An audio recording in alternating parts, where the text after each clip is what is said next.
अस्सलाम वालेकुम। आप देख रहे हैं पाक सिंध 24 न्यूज में हूं आपका होस्ट इरफान शेख। घारो से रिपोर्ट कर रहे हैं Zohaib Shaikh. Pakistan navy, Sahir welfare association और बहरिया यूनिवर्सिटी के इश्तिराक से घारो रूरल हेल्थ सेंटर में फ्री मेडिकल कैंप लगाई गई, जिसमें तकरीबन 700 मरीजों को चेक किया, जिसमें ज्यादा अमराज खारिश और बचपन की बीमारी के थे। गायोलॉजिस्ट और ऑर्थोपेडिक स्पेशलिस्ट ने मरीजों को चेकअप किया और फ्री दवाई दी।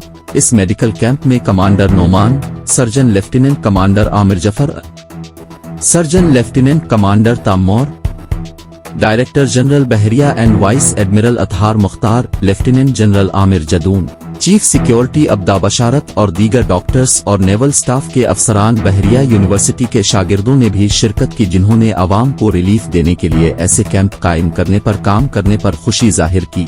इस मौके पर रूरल हेल्थ सेंटर के एमएस डॉक्टर हलीम जोखियो और साहिर वेलफेयर एसोसिएशन के चेयरमैन डॉक्टर अफजल रजब अली बरोही भी मौजूद थे। घारो प्रेस के सदर मुख्तियार लाशारी और जोईब शेख ने अपनी टीम के साथ कैंप का दौरा किया और कवरेज की।